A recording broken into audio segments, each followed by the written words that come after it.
국내의 한 리더십 연구자가 사람의 유형, 특별히 리더의 유형을 살펴볼 때 4가지 유형으로 살펴보았습니다. 먼저는 똑개입니다. 똑똑한데 게으릅니다. 똑부입니다. 똑똑한데 부지런합니다. 멍개입니다. 멍청한데 게으릅니다.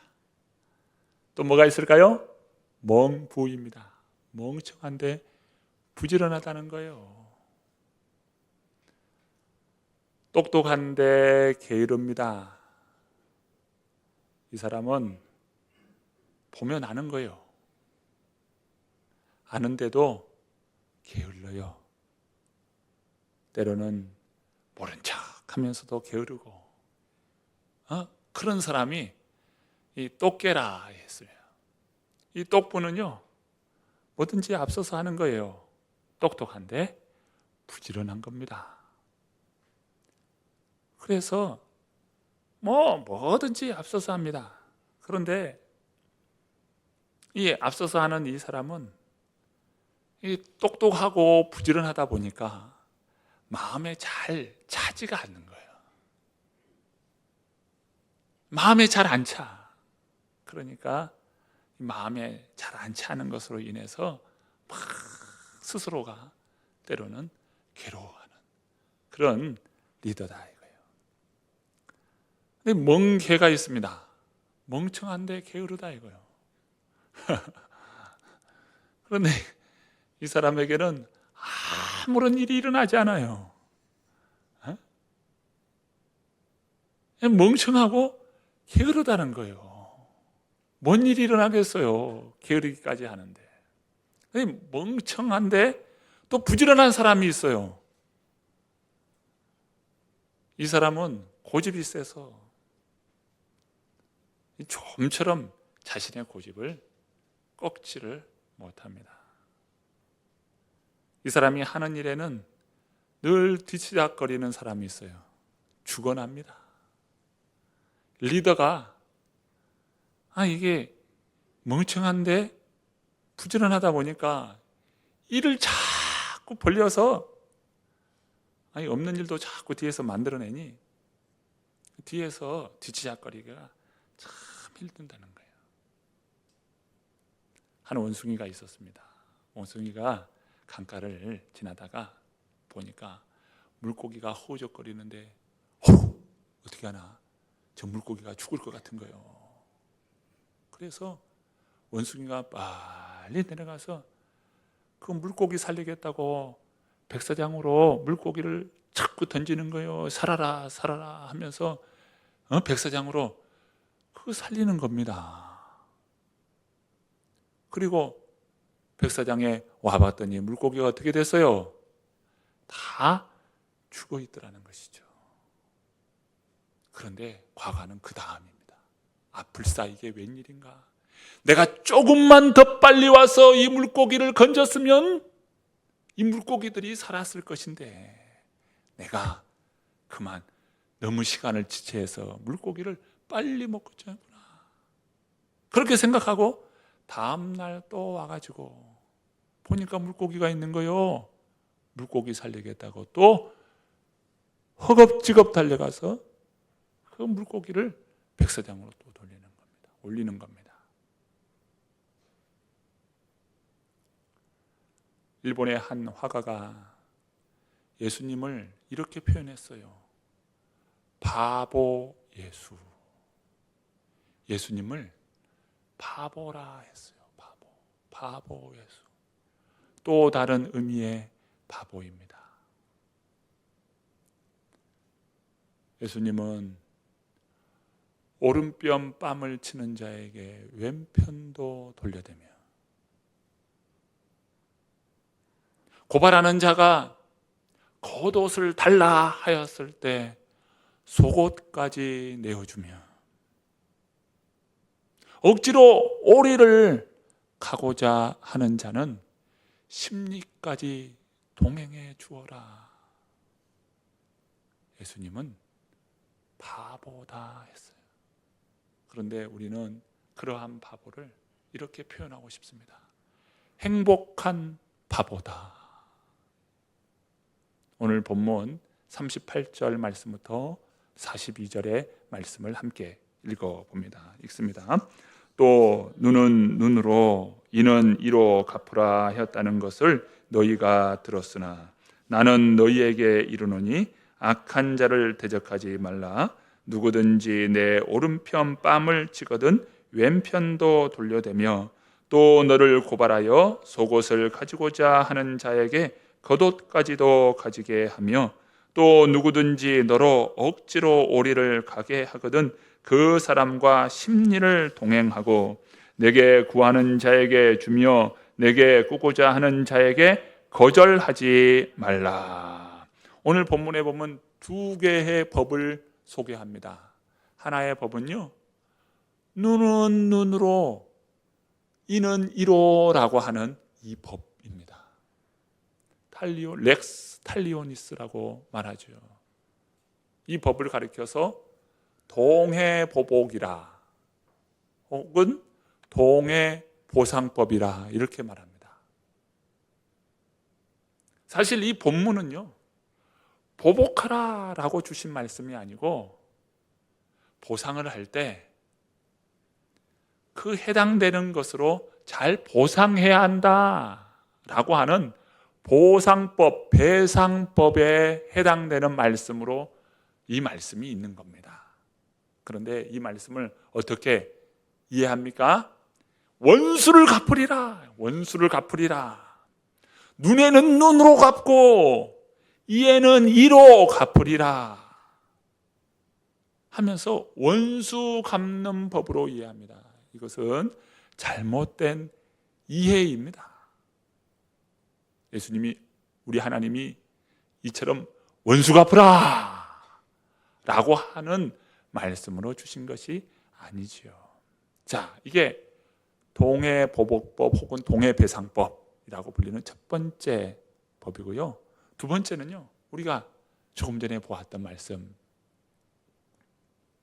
오른편 뺨을 치거든 왼편도 달려대고 송사가 일어나서 고발하는 자가 겉옷을 달라 하면 속옷까지 내어주고 억지로 어디로라도 좀 가져라 할 때 심리까지 동행해 주는 것. 이 법은 무슨 법이라 말할 수 있습니까? 바로 사랑의 법이다 이렇게 말할 수 있습니다. 사랑의 법이요.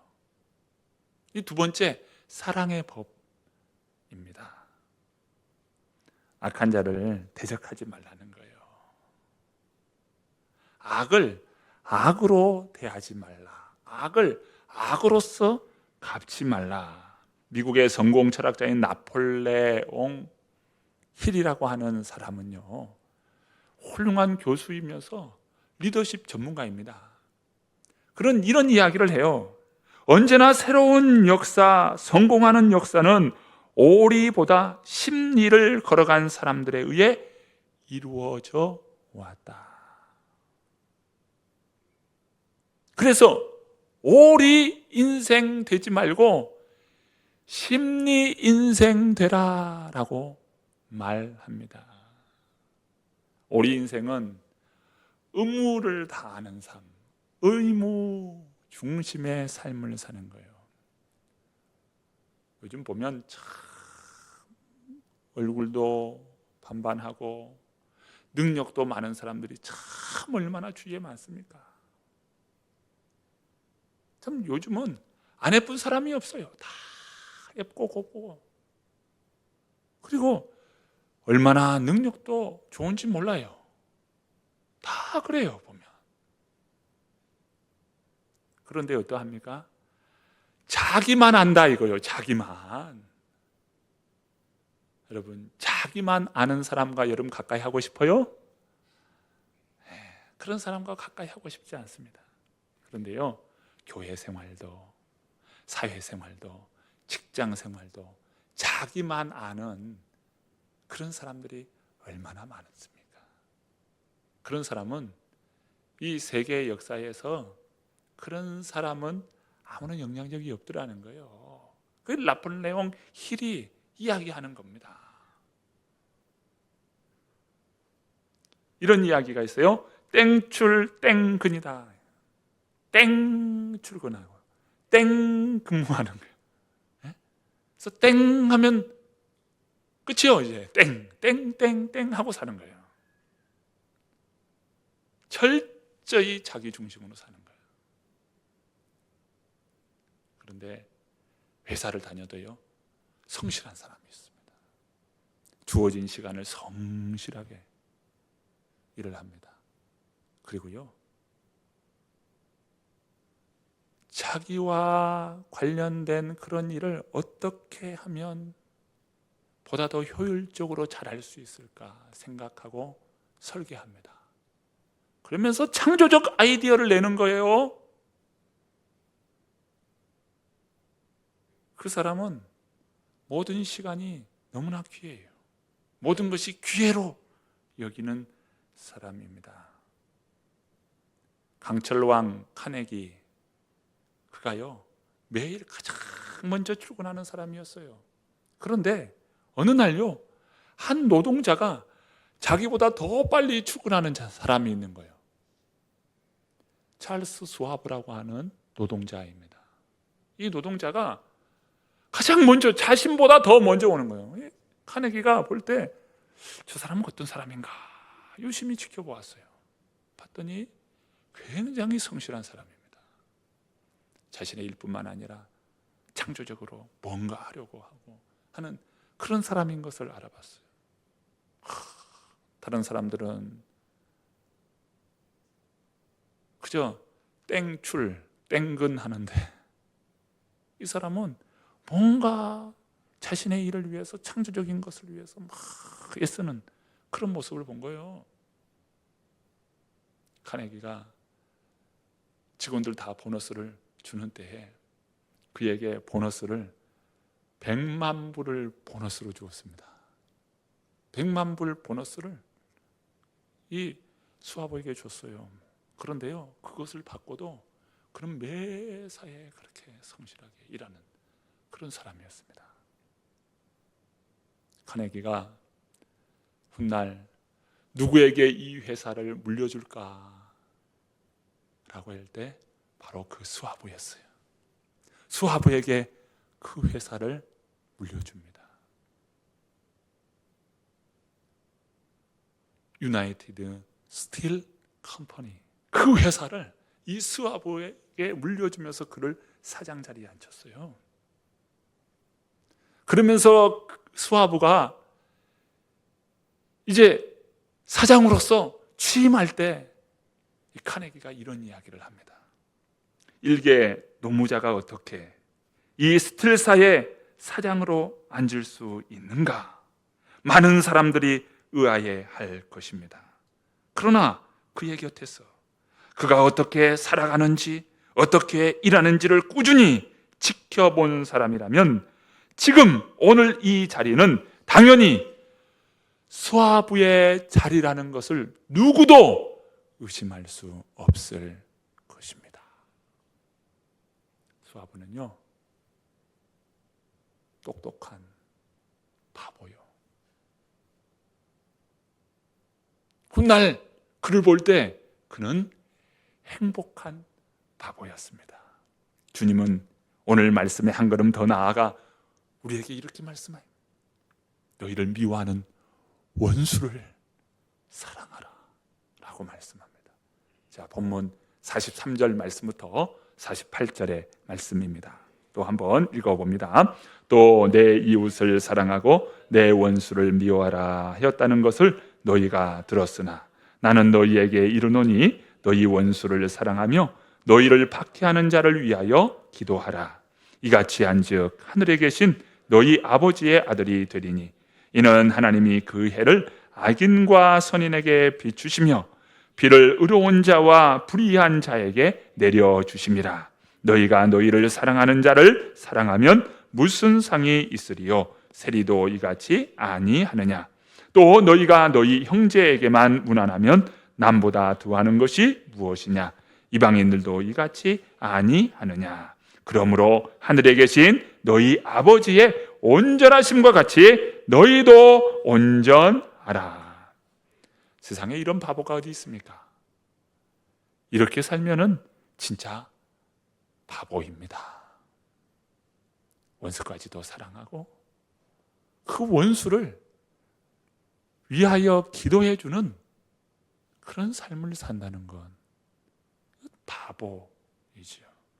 성도 여러분, 그런데요, 악을 악으로 이길 수 있습니까? 악한 일로 인하여서 더 큰 악으로 갚아주면 그 악을 이기는 것입니까? 우리가 악을 악으로 갚았어요. 그것을 겪은 사람은 어떠할까요? 그보다 더 그것으로 나를 이기려 할 것입니다.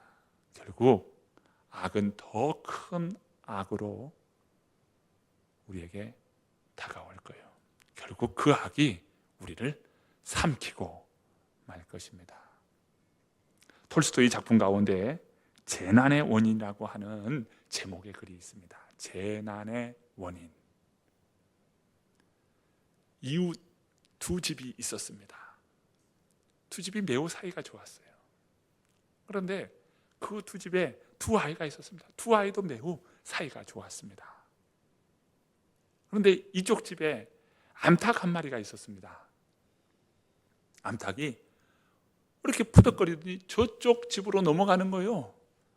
그러더니 꼬꼬닥 꼬꼬꼬꼬꼬꼬꼬꼬 꼬꼬꼬꼬 하면서 보니까 알을 낳는 이 닭소리가 있잖아요.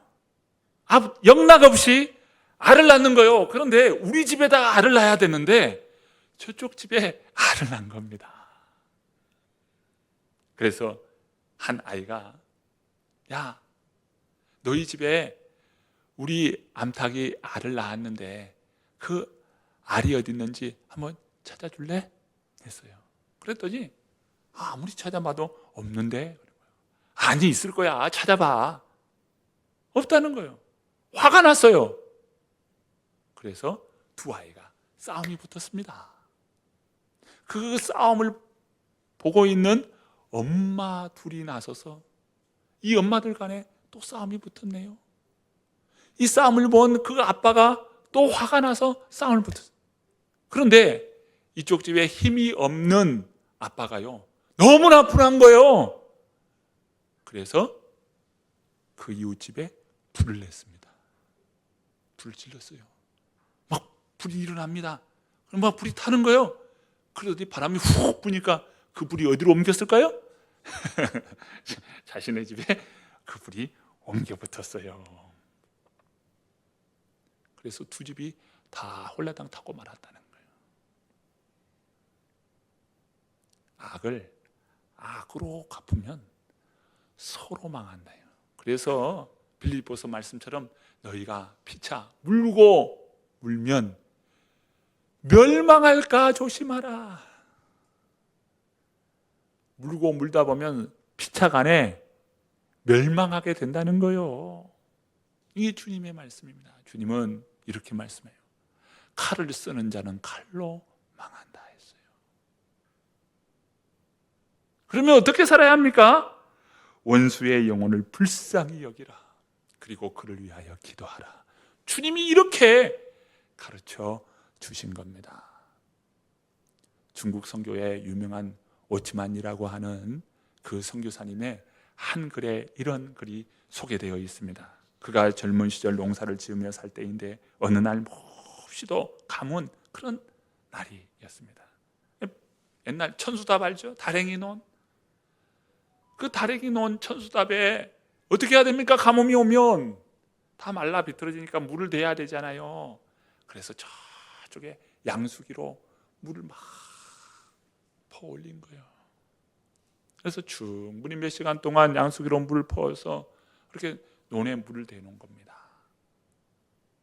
며칠 뒤에 가봤더니요, 그 아랫집에서 이렇게 볼을 열어가지고 물을 싹 뺏어버린 거예요. 좀 마음이 언짢았습니다. 그런데 그리스도인이 내가 참아야지 했어요. 예수 믿는 자가 참아야지 했어요. 그리고 양숙에 또 다시 물을 내서 물을 끌어올린 거예요. 며칠 뒤에 또 가봤더니 어떻게 했을까요? 또 그렇게 한 거예요. 그래, 이번도 참자. 참았어요. 세 번째 또 양수기로 물을 붓는데 그 다음에 똑같은 일이 생긴 거예요. 좀 기분이 몹시 나빴습니다. 그래서 이웃집에게 찾아갔어요. 여보시오, 내가 이렇게 해서 양수기에 물을 냈는데 당신이 그럴 때마다 이렇게 물을 빼가는 바람에 내가 몹시도 기분이 나빠. 오늘 이렇게 찾아왔습니다. 이야기를 했어요. 그랬더니 그 말을 듣는 그 이웃집에 그 밭에 논의 그 주인이 죄송하다고, 다음부터는 그렇지 않겠다고 이렇게 인사를 하면서 한 거예요. 그래요 알겠습니다, 다음부터 그러지 말라고 이렇게 다 일렀어요. 그리고 돌아와서 이렇게 논에 불을 대고 그렇게 농사를 짓는데 마음에요, 기쁨이 없고 감사가 없는 거예요. 왜 마음에 기쁨이 없고 감사가 없어? 하나님 앞에 그가 엎드려서 기도합니다. 하나님, 내가 옳지 않은 것 한 것도 아니고 이러해가지고 내가 행했는데, 저도 참을 만큼 또 참고 그렇게 했는데, 그런데 내 마음에 기쁨이 없고 감사가 없어요 하면서 하나님 앞에 기도할 때 하나님께서 마음에 이렇게 감동을 주시더라고요. 야, 너는 어찌 옳고 그름만 판단을 하느냐?